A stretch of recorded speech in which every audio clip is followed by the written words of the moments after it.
Friends, எல்லோருக்கும் வணக்கம். நான் இன்றைக்கு பயத்தம் பலகாரம் செய்து காட்ட போகிறேன். அதுக்கு தேவையான பொருட்கள் என்னென்னு சொல்லி இப்போ பார்ப்போம். பயறு ஒரு சொண்டு பயிர் எடுத்து நான் கோல்டன் ப்ரௌனாக வறுத்தெடுத்து பவுடர் பண்ணி வச்சிருக்கிறேன். பார்த்தீங்கன்னா தெரியும். ஆகலும் பட்டு மாதிரி நீங்கள் அரைக்காதீங்க. அப்படியே கடையில் வேண்டுற மக்கள் கூடுதலாக பவுடர் ஆக்கி திரிச்சிருப்பினும் அப்படி அதை எடுக்காமல் நாங்கள் பயிர் வறுத்து எடுத்து செய்தோம்னு சொன்னால் நெல்லை கொஞ்சம் பாக்கிக்குள்ள சொரசொரப்பாக இருந்துச்சுன்னு சொன்னால் அது சரியானதாக இருக்கும்.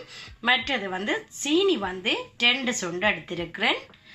அரிசி மா சிகத்த பச்சை அரிசி மா 2 சுண்டு எடுத்து வச்சிருக்கிறேன். தேங்காய் மீடியம் சைஸ் எடுத்து வச்சிருக்கிறேன். இது இனி கோல்டன் ப்ரௌனாக நான் வறுத்தெடுக்கணும். அப்போ இது ஒரு மீடியம் சைஸ் தேங்காய் எடுத்து வச்சிருக்கிறேன். மற்றது மிளகு சீரகம் நான் ஆல்ரெடி அதை மிளகு ஒரு மேசக்கரண்டி 2 மேசக்கரண்டி எடுத்து நீங்கள் கோல்டன் ப்ரௌனாக வறுத்து பவுடர் பண்ணி வச்சிங்கன்னு சொன்னால் நாங்கள் அதை தேவைக்கு ஏற்ற அளவு அதோட சேர்த்துக்கொள்வோம். எவ்வளோன்னு சொல்லி நான் செய்முறையில் எவ்வளோன்னு சொல்லி சொல்லுறேன். அதை ஆல்ரெடி நான் வறுத்து எடுத்து வச்சிருக்கிறேன். மற்றது நான் உப்பு தேவையான அளவு சேர்த்துக்கொள்ள போகிறேன். அது எவ்வளோன்னு சொல்லி செய்முறையில் பார்ப்போம். எந்த இதுக்கும் நான் டின் மில்க் டின்னால் தான் எடுத்திருக்கிறேன். ஓகே, அரிசி மா எடுத்திருக்கிறேன். இதால் தான். மற்றது சீனியும் இதில் தான் எடுத்திருக்கிறேன். மற்றது பயரை எடுத்து வச்சுக்கிறேன். டின் மில்க் டின்னால் மற்றது நான் அரிசி இப்போ எடுத்து ஊற வச்சிருக்கிறேன். ஏன்னு சொன்னால் அந்த தோய் மாவுக்கு தேவையானபடியாக அரிசியை இப்போ ஊற வச்சிருக்கிறேன். அது முக்கால் டின் மில்க் டின்னால் 3/4 டின் நான் எடுத்து வச்சிருக்கிறேன். இப்போ எப்படி செய்கிறேன்னு சொல்லி செய்முறைக்குள்ள போவோம். அதுக்கு இப்போ நான் தேங்காய் பூவை கோல்டன் ப்ரௌனில் இப்போ வறுத்தெடுக்க போகிறேன். இப்போ தேங்காய் பூ நான் கோல்டன் ப்ரௌனாக இப்போ வறுத்தெடுக்க போகிறேன். இப்போ பார்த்தீங்கன்னா நான் வறுத்துட்டு இருக்கிறேன். இது நான் கூட நெருப்பெடுக்காமல் என்னென்னு சொன்னால் மீடியம் ஃப்ளேம்லேயே நாங்கள் விட்டு செய்யணும். ஹை ஃப்ளேமில் நாங்கள் செய்யக்கூடாது. என்னென்னு சொன்னால் டக்குண்டு அடி பிடிச்சிருமே. தேங்காய் பூ அப்படி நாங்கள் தொடர்ச்சியாக அப்படி கிளறி எடுத்துகிட்டு இருந்தால் தான் சரியானதாக இருக்கும். நல்ல கோல்டன் ப்ரௌனாக வரும் வரைக்கும் நாங்கள் வறுத்தெடுக்க வேண்டும். இப்போ பார்த்தீங்கன்னா தெரியும். இன்னும் கோல்டன் ப்ரௌனாக வரணும். இன்னும் ஒரு 5 மினிட்ஸ் வறுத்தோம்னு சொன்னால் சரியாக இருக்கும். இப்போ பார்த்தீங்கன்னு சொன்னால் இந்த நல்ல கோல்டன் ப்ரௌனில் வந்திருக்கு. இப்போ நான் இறக்கி எடுக்க போகிறேன். இப்போ நான் அந்த வறுத்த தேங்காய் பூ கிரைண்டரில் அடித்து எடுத்துட்டேன். இப்போ செய்முறைக்கு போகலாம். 2 சுண்டு அரிசி எடுத்து வச்சிருக்கிறேன். அரிசிமா அதோட நான் இப்போ எல்லாம் சேர்க்க போகிறேன். பயத்தம்மா, மற்றது சீனி,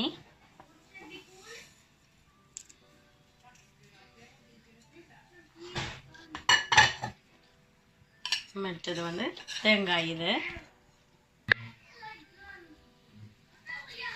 நாங்கள் இப்போ சேர்க்க போகிறோம். இடித்ததை தேங்காய் வறுத்த தேங்காய் இடித்ததை சேர்க்க போகிறோம். அதோட நாங்கள் மிளகு சீரகம் பவுடர் 1 டேபிள் ஸ்பூன் இல்லை 1 டீஸ்பூன் நீங்கள் எடுத்தீங்கன்னு சொன்னால் சரி.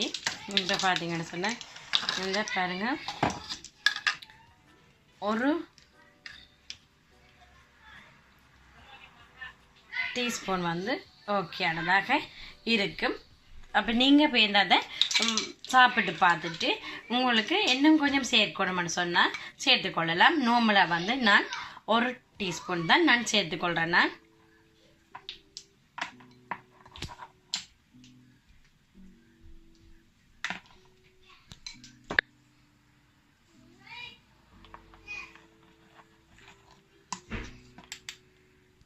இப்போ எல்லாத்தையும் நாங்கள் மிக்ஸ் பண்ணி எடுக்க போகிறோம். வடிவா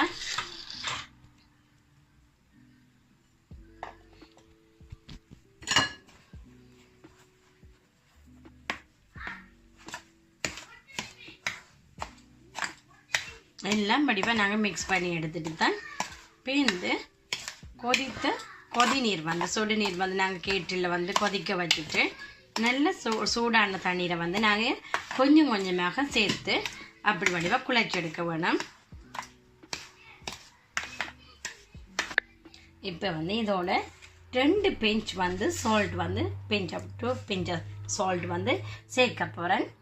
ஓகே, இது வந்து போதுமானதாக இருக்கும். ஏன்னு சொன்னால் தோய் மாவுக்குள்ளேயும் நாங்கள் வந்து உப்பு சேர்க்கிறபடியாக வந்து இது அது அளவானதாக இருக்கும். 2 பிஞ்ச் வந்து நான் சேர்த்துருக்கேன் உப்பு. நல்ல வடிவாக மிக்ஸ் பண்ணி விட்டுட்டு இப்போ நாங்கள் சூடான நீரை சேர்த்து கொஞ்சம் கொஞ்சமாக சேர்த்து வடிவாக குழைச்சி எடுக்கணும். கூட தண்ணி நாங்கள் எடுத்தோம்னு சொன்னால் இப்போ எல்லாம் நாங்கள் மிக்ஸ் பண்ணி எடுத்தாச்சு. இதை ஒருக்கா வந்து நாங்கள் கிரைண்டரில் போட்டு வடிவாக மிக்ஸ் பண்ணி எடுத்தோம்னு சொன்னால் ஈஸியாக இருக்கும். அப்போ எல்லாம் வந்து ஒன்றா வடிவாக சேர்கிற வடியாக நாங்கள் வந்து இப்போ அதுக்கு பிறகு கொதி நீர் சேர்த்து நாங்கள் பிடிச்சோம்னு சொன்னால் உருண்டை வந்து நல்ல வடிவானதாக வரும். இப்போ வந்து கொஞ்சம் கொஞ்சமாக தண்ணி சேர்த்து நான் எல்லாம் மிக்ஸ் பண்ணி எடுத்துட்டேன் பவுடரை. இப்போ கொஞ்சம் கொஞ்சமாக தண்ணி சேர்த்து இப்போ நாங்கள் அப்படி மிக்ஸ் பண்ணி எடுக்க போகிறோம்.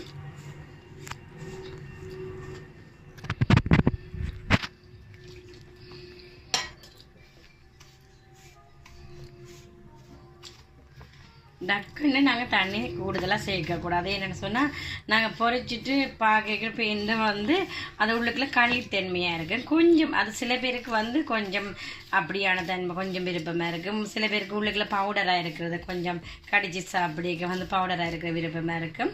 ஆனால் வந்து நான் செய்கிறது வந்து இப்படி தான் செய்கிறேன் நான். ஓகே, நீங்களும் இப்படி ட்ரை பண்ணி பார்த்தீங்கன்னா தெரியும் உங்களுக்கும். இப்போ வந்து நான் சின்ன சின்ன பவுலாக பிடிச்சி சின்ன நண்டியில் கொஞ்சம் பெருசாக தான் நான் பிடிச்சி வச்சுக்கிறேன். உங்களுக்கு விருப்பமான சைஸில் வந்து நீங்கள் பிடிச்சி எடுத்தீங்கன்னு சொன்னால் உருண்டையாக்கி வச்சிங்கன்னா ஓகே. இப்போ தோய்மா வந்து நான் வந்து ரெடி பண்ணி வச்சுருக்கிறேன். வெள்ளை பச்சரிசி மாவோட வந்து மஞ்சள் ஒரு 2 பிஞ்ச் வந்து சால்ட் வந்து சேர்த்திங்கன்னா ஓகே. மற்றது வந்து தண்ணியில் கட்டி இல்லாமல் நாங்கள் வடிவாக ஹேண்ட் பிளெண்டரில் அடித்து எடுத்தீங்கன்னா கூட ஓகே. இல்லைன்னு சொன்னால் கரண்டியால் கட்டி இல்லாமல் கரைச்சி எடுத்தீங்கன்னு சொன்னால் ஓகே. இப்போ வந்து நான் இதில் டிப் பண்ணி இப்போ நான் போட்டு எடுக்க போகிறேன். எண்ணெய் வந்து கொதிச்சிட்டு இருக்கு. இப்போ வந்து நான் இதை போட்டு எடுக்க போகிறேன். இப்போ வந்து நாங்கள் இதில் டிப் பண்ணி போட்டு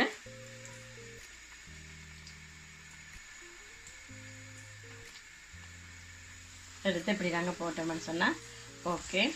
கையாலே கூட நாங்கள் அப்படி மாவை துவைச்சி எடுத்துகிட்டு போடலாம். இல்லை என்ன சொன்னால் கரண்டியாலையும் செய்தோம்னு சொன்னால் அந்த அடியாலம் வந்து கொஞ்சம் குறைவாக இருக்குன்றதுக்காக நான் அப்படி செய்கிறேன். இப்படி எல்லாம் ஒன்றோட முட்டுப்படாமல் கொஞ்சம் தள்ளி தள்ளி நாங்கள் போட்டோம்னு சொன்னால் ஓகேயா இருக்கும்.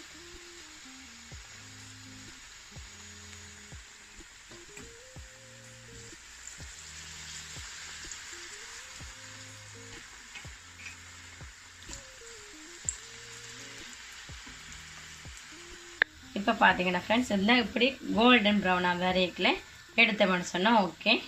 இப்போ நான் இப்போ எடுக்க போகிறேன். இப்படி எடுத்து வச்சோம்னு சொன்னால் ஓகே. இப்படி எல்லாத்தையும் இப்படி நான் எடுக்க. இப்போ ஃப்ரெண்ட்ஸ் எல்லாமே நான் ஃப்ரை பண்ணி எடுத்துட்டேன்னு பார்த்தீங்கன்னா தெரியும் உங்களுக்கு. இந்த பைட்டம் பலகாரம் வந்து ஓகே எல்லாம் வடிவாக ஃப்ரை பண்ணி எடுத்துட்டேன். ஓகே, உங்களுக்கு கட்டாயம் இது பிடிச்சிருக்கும். நீங்கள் வந்து ட்ரை பண்ணி பாருங்க. ஓகே ஃப்ரெண்ட்ஸ், கட்டாயம் உங்களுக்கு பிடிச்சிருக்கும். மற்றது ஃப்ரெண்ட்ஸ் சாரி, இந்த தமிழ் ட்ராய்லர்ஸ் டிவிலேருந்து வந்து நீங்கள் எனக்கு கமெண்ட் பண்ணினீங்க, என்னட்டு வந்து ஒரு ரெக்வெஸ்ட் பண்ணியிருந்தீங்க. சாரி, அது டூ லாங் வந்து நான் அதை பார்க்க கொஞ்சம் டைம் இல்லாமல் பிஸியாக போனதில் என்னால் வந்து செய்ய முடியல, பார்க்க முடியல. Sorry, I am extremely sorry. நான் நெக்ஸ்ட் வீடியோவில் வந்து கட்டாயம் நீங்கள் கேட்டதை வந்து நான் செய்து காட்டுவேன். சீனியர் எதரும் கேட்டிருந்தீங்க. அடுத்த வீடியோவில் நான் உங்களுக்காக ஸ்பெஷலாக செய்து காட்டியிருக்கிறேன். Sorry, I am extremely sorry. Okay, என்னுடைய வீடியோ